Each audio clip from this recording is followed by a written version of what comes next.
Bill, बिजली समेत कई मुद्दों को लेकर पंजाब सरकार ने जंतर मंतर पर दिया धरना। सीएम अमरिंदर ने बिजली और कोयले की समस्या को लेकर बोला हमला, तो वहीं सिद्धू ने कहा हमें आंकना गलत है। पंजाब में 32 जगह रेलवे ट्रैक पर किसानों ने डाल रखा है डेरा। किसानों के डेरे के चलते ट्रेनों की आवाजाही है बंद। रेलवे ने कहा ट्रैक खाली होने के बाद ही चलाई जाएगी ट्रेन। दिल्ली में लगातार बढ़ते जा रहे कोरोना के मामले, सीएम केजरीवाल ने कहा ये कोरोना की तीसरी वेव है और साथ ही किसी को न घबराने का दिया आश्वासन। संसद की ओर से हाल ही में पारित किए गए कृषि कानूनों के खिलाफ आज पंजाब सरकार ने जंतर मंतर पर विरोध प्रदर्शन किया। इस विरोध प्रदर्शन में पंजाब के मुख्यमंत्री कैप्टन अमरिंदर सिंह समेत कांग्रेस के कई बड़े नेता और पूर्व मंत्री भी शामिल थे। उन सभी ने जमकर केंद्र सरकार पर निशाना साधा।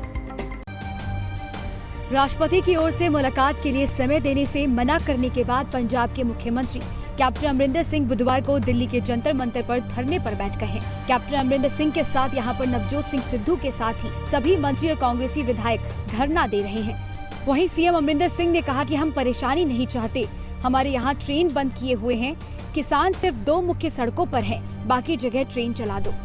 मैं तो यही कह रहे हैं कि जो देखो कॉन्स्टिट्यूशनल गारंटी का मतलब क्या है कि संवैधानिक तौर पर असी 100 खाने कि जो थोड़ा ड्यू है असी देवांगे और हुण 3 क्वार्टर तुसीं मिस करते, सिर्फ मार्च का क्वार्टर दिता है, फिर 3 क्वार्टर पेंडिंग पे ने 10,000 करोड़ के करीब वो पेंडिंग है। And RDF is for rural development fund, ਜਿਹੜੇ रूरल डिवेलपमेंट सानू चाहिए अपने सड़कां बनाउणियां, पिंडां दी मरम्मत करनी वगैरह, वो सारा वो तुसीं बंद करता ते तुहानूं आप समझ लो कि क्यों कर रहे हैं। गल सुनो मेरी, कौन पटका रहा है? कोई एक उंगल उठा के कह सकता है कि किसी ने पंजाब गवर्नमेंट ने कोई भटकाने की कोशिश की है? एक उंगल उठा के कह की है। Who has done it? It is the situation जिसने बनाया है। आ जड़ा सिचुएशन बनया है जिहदे करके तुसीं बिल पास किए ने, ओहदा रिएक्शन है किसानों का। साडे वालों nothing to do with the government. असीं तां चाहुंदे हैं थोड़ा ख्याल में अपने पंजाब नूं शट डाउन करना है। मेरी इंडस्ट्री सफर कर रही है, लोग सफर कर रहे हैं जो सफर नहीं कर सकते ट्रेन के विच। I want Punjab to become normal और वो हम तो असी तो नहीं कुछ कर रहे। वो अगर ट्रेन खोलन इंडस्ट्री चल पूगी, पैसेंजर चल पैणगे, किसान कहते हैं असी तैयार हैं वास्ते, फिर करो। लेकिन उन्होंने अपना मसला है under the constitution in India protest करना तो कोई रुकावट नहीं। लेकिन इस किस्म का प्रोटेस्ट जिथे डैमेज होता है स्टेट, मेरा स्टेट हो रहा है, मैं तो उन्होंने मदद कर रहे हैं, तो I don't want that to happen. Jantar Mantar पर नवजोत सिंह सिद्धू भी धरना प्रदर्शन के लिए पहुंचे। इस दौरान सिद्धू ने मोदी सरकार पर कई मुद्दों पर जमकर हमला बोला। कहा कि अपनी बात गूंगी बहरी सरकार तक पहुंचानी चाहिए तो धमाका जरूरी है। मैंने बात नीयत की है, नीयत नीति में दिखती है। सरकारों की नीयत में आ जाए फर्क, अगर नजारा चाहे जन्नत का क्यों ना हो, गर्क हो जाएगा। और आज मैं हिंदी में भी बात करूंगा क्योंकि मुझे पता है ये प्लेटफॉर्म क्या है। मैं जानता हूं कि गूंगी बहरी सरकार तक अगर आवाज पहुंचानी हो तो धमाका जरूरी है। ये धमाका ही है। ये मत समझिएगा कि ये 50 लोग बैठे हैं, एक आदमी के पीछे 2-2 लाख पंजाबी बोलता है इस मंच से, 2-2 लाख पंजाबी।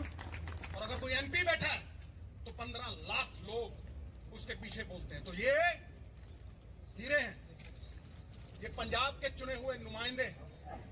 मैंने बात नीयत की है, नीयत की। नीयत साहब नीति में दिखती है और नीति सिर्फ 2 पूंजीपतियों के लिए बनाई गई है मोदी सरकार में। आप अगर ये सोचते हो कि ये कानून सरकार किसानों के हक में बना रही है तो बहुत बड़ी गलतफहमी है। ये सिर्फ 2 पूंजीपतियों के हक में उन्हें रिमोट कंट्रोल देने के लिए कानून बनाए गए हैं। और मैं आज डंके की चोट पे ये कहता हूं, छाती ठोक के ये कहता हूं कि हम मरते मर जाएंगे लेकिन अंबानी और अडानी को पंजाब में पैर नहीं धरने देंगे। कृषि कानूनों के खिलाफ किसानों के लगातार विरोध के चलते केंद्र सरकार ने पंजाब में रेल सेवा रोक दी है। पंजाब में रेल सेवा रोके जाने के बाद से ब्लैकआउट का खतरा बढ़ गया है। इस मुद्दे पर धरना देने के लिए सीएम अमरिंदर सिंह कांग्रेस विधायकों और पार्टी के अन्य नेताओं के पंजाब में कृषि कानूनों के खिलाफ 32 जगहों पर रेल पटरियों पर किसान विरोध प्रदर्शन कर रहे हैं, जिसकी वजह से रेलवे को भारी नुकसान हो रहा है। प्रदर्शन की वजह से जरूरी सामान लाने वाली मालगाड़ियों का संचालन नहीं हो पा रहा है, जिसकी वजह से जरूरी सामान नहीं आ पा रहे हैं।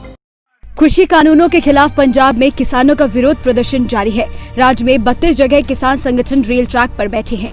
यही वजह है कि रेल मंत्रालय ने 7 नवंबर तक पंजाब में रेलगाड़ियों के परिचालन पर पूरी तरह से रोक लगा दी है। वहीं जब नॉर्दर्न रेलवे के जनरल मैनेजर से पूछा गया कि कब इस समस्या का निदान होगा और इसके लिए कितना समय लगेगा, तो उन्होंने क्या बोला, सुनिए। आज सुबह की स्थिति के हिसाब से 32 जगहों पर प्रदर्शनकारी बैठे हुए हैं और इस स्थिति को देखते हुए ट्रेन चलाना जो है वो संभव नहीं है, ये अनसेफ भी हो सकता है। तो इसलिए जब ये प्रदर्शनकारी हटा दिए जाएंगे उसके तुरंत बाद रेलवे अपनी व्यवस्था करके गाड़ी चलाना शुरू करेगी। दरअसल 1 अक्टूबर से ही किसान संगठन कृषि बिल के खिलाफ रेलवे ट्रैक पर धरना दे रहे हैं। प्रदर्शन के बीच पंजाब में तमाम रेलवे ट्रैक पर ट्रेनों और मालगाड़ियों का संचालन नहीं हो पा रहा है। ऐसे में प्रदेश के तमाम थर्मल पावर प्लांट्स में कोयले की सप्लाई नहीं हो पा रही है। इसके अलावा पंजाब से अनाज और कंपनियों के लिए बनाए गए उत्पाद भी दूसरे स्थान पर नहीं जा पा रहे हैं, जिसके चलते बुधवार को सीएम अमरिंदर समेत कई नेताओं ने दिल्ली में डेरा डाला। राजधानी दिल्ली में कोरोना के आंकड़ों ने चिंता बढ़ा दी है। राजधानी दिल्ली में मंगलवार को 6000 से ज्यादा नए मामले सामने आए हैं, जो कि अपने आप में एक रिकॉर्ड है और अब दिल्ली में आंकड़ा 4 लाख के पार जा चुका है। इसके बाद सीएम केजरीवाल ने कहा है कि हम इसे कोरोना वायरस की 3rd वेव भी मान सकते हैं। देश की राजधानी दिल्ली में कोरोना का कहर बढ़ता जा रहा है। हर दिन यहाँ रिकॉर्ड मामले सामने आ रहे हैं। एक दिन पहले दिल्ली में कोरोना के आंकड़ों का रिकॉर्ड टूटा है। दिल्ली में मंगलवार को कोरोना के 6725 नए मरीज सामने आए हैं, जो एक रिकॉर्ड है। दिल्ली के मुख्यमंत्री अरविंद केजरीवाल और स्वास्थ्य मंत्री सत्येंद्र जैन ने इसे कोरोना की तीसरी लहर बताया है। दिल्ली के मुख्यमंत्री ने कहा, दिल्ली में पिछले कुछ दिनों से कोविड-19 के नए मामलों में उछाल देखा गया है। हम इसे तीसरा दौर कह सकते हैं। जनता को कहना चाहता हूं कि पिछले कुछ दिनों में कोरोना के केसेस में उछाल आया है।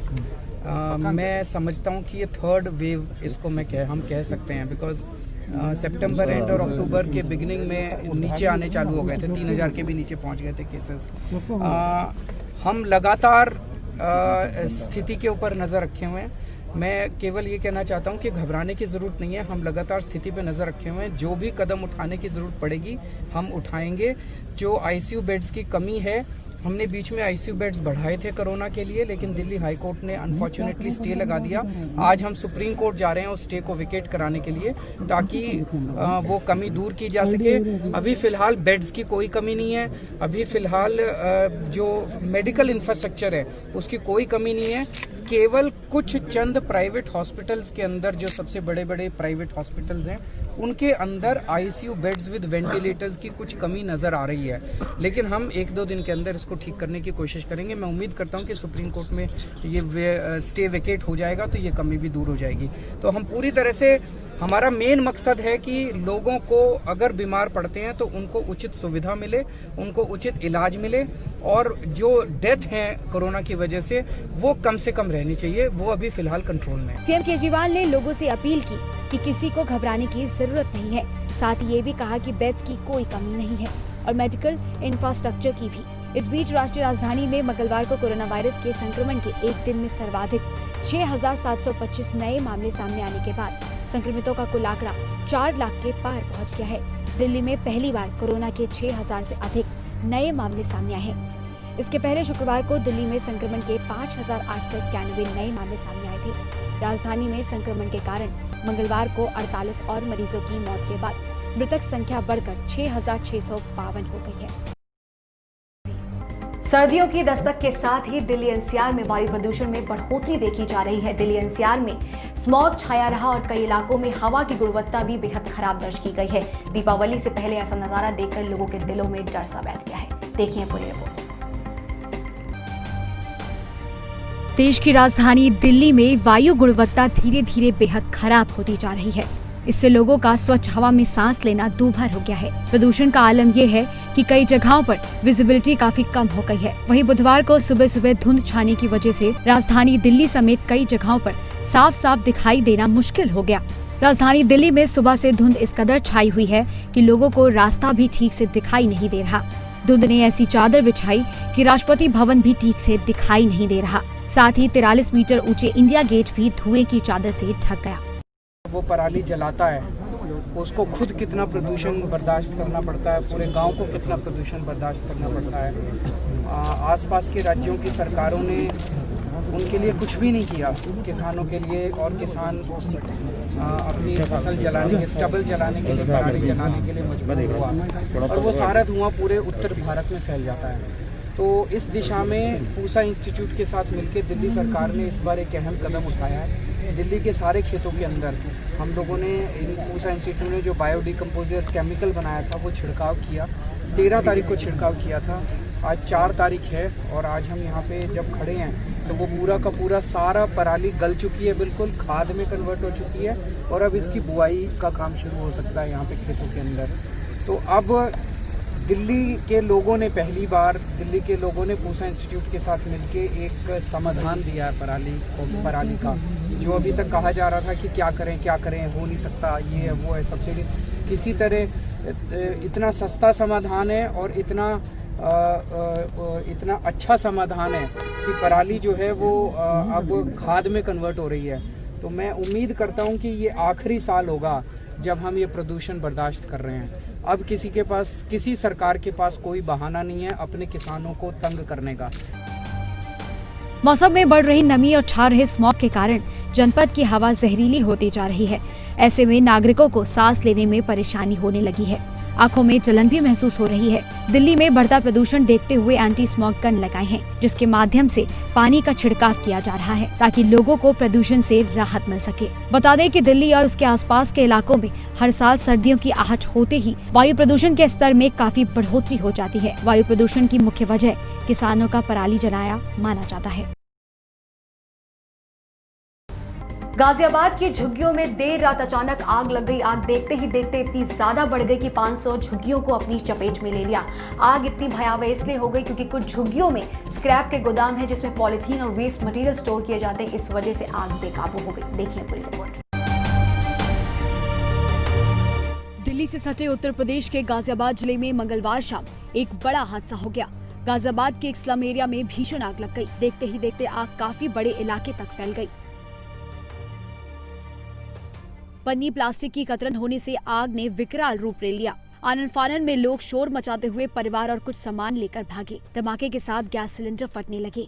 आग ऐसे समय पर लगी जब लोग झुग्गियों में सो रहे थे। आग लगने पर शोर मचा तो लोग अपने परिवार और बच्चों को लेकर जान बचाते हुए भागे। कई लोगों को झुग्गियों से सामान निकालने का भी समय नहीं मिला। लोग अपना सामान जलता हुआ देखकर रोते बिलखते रहे। आनन फानन में लोगों ने पुलिस को इस घटना की सूचना दी। टीला मोड़ थाना क्षेत्र में आग लगने की सूचना प्राप्त हुई थी, तो पुलिस तत्काल मौके पर पहुंची। फायर सर्विस की गाड़ियां हमारी तत्काल मौके पर पहुंच गई। काफ़ी हद तक हम लोगों ने आग पर नियंत्रण पा लिया और कुछ ही घंटों में हम पूरी तरीके से काबू पा लें। स्थिति पूरी तरीके से नियंत्रण में। मौके पर दमकल की कई गाड़ियां पहुंच गईं। आग लगने के कारणों और जनहानि की जानकारी नहीं हो सकी। आग इतनी भीषण थी कि आग की लपटें आसमान में दूर दूर तक देखने को मिली। चारों ओर धुएं का गुब्बार देखा जा रहा था, लेकिन कड़ी मशक्कत के बाद देर रात तक आग बुझाने का काम जारी रहा।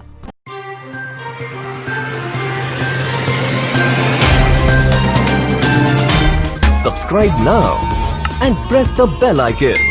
Never miss an update.